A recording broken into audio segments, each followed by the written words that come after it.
gentlemen, my lunatics, help us welcome the brother man. Maz man. What's up, what's up? Maz baby. How you doing? Maz uncle. Just found out now that your government name is Jesse. Yeah. So how'd you land on Mars baby? So Mars is my ruling planet, you know. I don't know if you're into astrology and stuff, but I'm an Aries. So I'm Mars, and I'm also just a little bit of a baby. Oh, I love It's it. Mars baby. So I want to test you out on something, just, you know, to make you feel more comfortable before you open up. Let's see your talent just a little bit. You're a musical genius. That's what people call you. And I want to test if that theory is correct. We're going to call this one, Does It Pop Though? And this is how it's going to work. I'm going to give you lyrics to songs that are the different genre to the instrumental that we'll be playing. And all of these songs that you'll be singing are like iconic pop songs.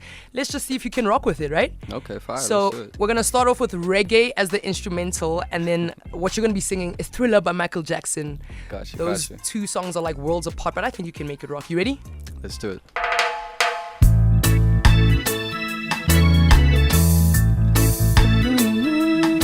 It's close to midnight.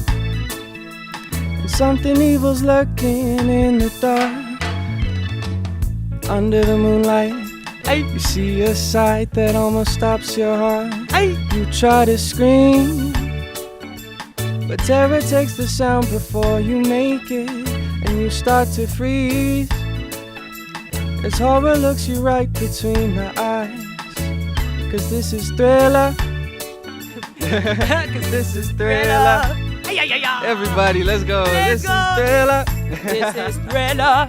This is Thriller. Mars, baby. Okay, you killed that. Now we're gonna go house music. We're using Robin S with Show Me Love, and you're gonna sing Tyler on this instrumental. Cool. Okay. Ready?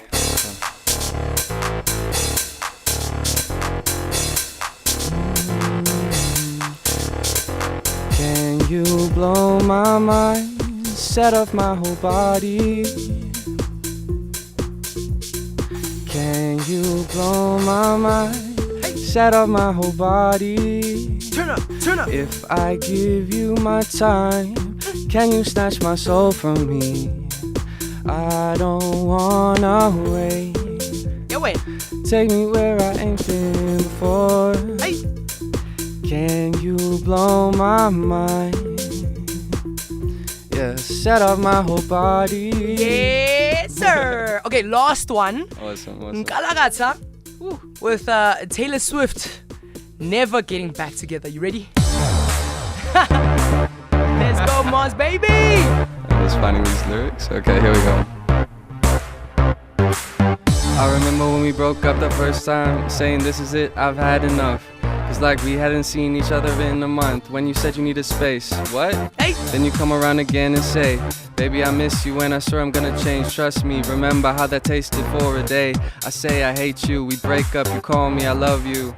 I ran out of lyrics. I'm surprised you rapped that. Unexpected. Yeah. Wait, well, let me do the hook. We are never, ever, ever getting back together. We are never, ever, ever Say what? getting back together. We are never, ever, ever getting back together. Yeah. We are never, ever, ever Mars, getting back baby. together.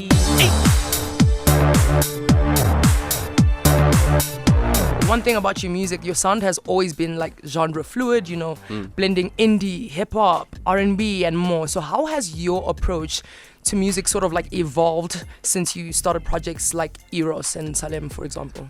I think I was very committed when I started out to being like different or being alternative, and I think a lot of the time new artists have that feeling like I want to be different, I want to be like Frank Ocean or whatever, which I think was great for me at the time. But I think over time I've realized that like you can do that but also make it universal in a way that it relates to everybody, that everybody can feel what you're saying, and I think that feels even a bit better. Yeah. Yeah. And doing some research on you, we found out that you're not just an artist, but you're also a producer and engineer as well. Yep. And I'm wondering, when you make music for other people, how do you like make sure that, you know, what's the difference between producing music for other artists versus now when you're producing for your own? I think producing for other artists is cool because I get to be someone else almost. Like I get to think like someone else. So say when I produce for like Lord K's, I get to like imagine, yo, I'm Lord K's, how would I approach this song? Or like how would I want this beat to sound? Whereas I always know what I want. when I'm producing for other people, it's like I get to, I don't know, just like play dress up a little bit with sounds. I like that. And you've worked with a range of artists, you know, Shekinah, Zuchi Coke Dope, and of course, Lord Cares. What makes you say yes to a collaboration? Are you strict? I'm very strict, yo. I'm a mean producer. I think if I genuinely feel the desire to want to work with you, I'm not someone who will work with someone just for the sake of like money or like it's a good look. Like I really only work with people that I like to work with, who I think are very talented and who I think I can offer something to. Yeah. So, you know, Shekinah, Kez, Zuchi, all of those people, I feel like they're amazing artists, they're great, they do their thing, and then I also could bring something to the table that elevated their sound. Forgiving you is easy, forgetting all my feelings.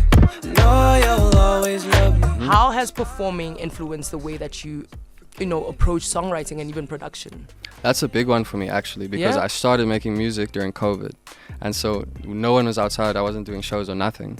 So it's very weird. It's like you get in the space of like, I'm making music for myself. And then when COVID sort of died down, I started doing shows and I was like, whoa, all my songs are really slow and depressing. You know what I'm saying? Yeah. I'm bumming people out in the audience. So I think like having a connection face to face with people, it sort of teaches you ways to connect with people and still express yourself like that. Yeah. But in a way that's like, we can all actually like dance a little bit, you know, we can all have fun and stuff like that. It's just a great way to connect with people. That's one of the main reasons I do it. Yeah, and you're really young and you're already so successful. Thank but you. what I want to know is like, what has been the most rewarding moment of your career? So far, I think the most rewarding moments of my career has been taking my parents to Rocking the Daisies. Like bringing my parents backstage to Rocking the And they Daisies. saw you perform in front of thousands of people. Yeah. How awesome, dude. It was amazing. Yo, so being an independent artist in South Africa and with this industry comes with a lot of challenges. What would you say has been your biggest lesson that you've learned while putting out this project and being indie at the same time? I think the biggest lesson I've learned is to just kind of, I know it sounds kind of corny, but like believe in yourself and believe in what makes you unique. Because, you know, if you're scared to do the things that you like because you want to fit in with everyone else, you're probably just going to end up being like a less cool version of someone else. You know what I'm saying?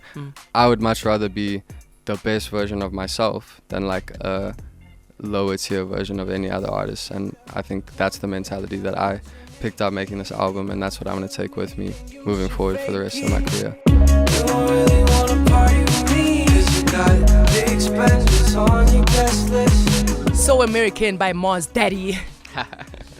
The title Handsome Luke and the Heartbreakers. It's so dramatic. It is very dramatic. Cinematic. Who is Handsome Luke and what's the story behind that name? Handsome Luke is me, because I'm handsome. Just like an alter ego.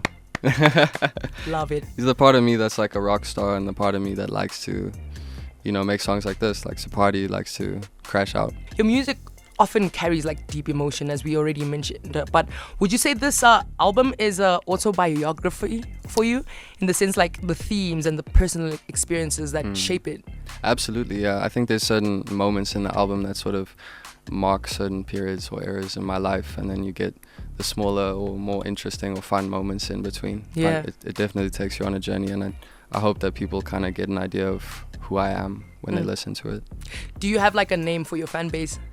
Yeah, I call them Baby. Collectively. And tell me about, lastly, what would you want your listeners to kind of like feel or take away when they hear Handsome Luke and the Heartbreakers for the very first time?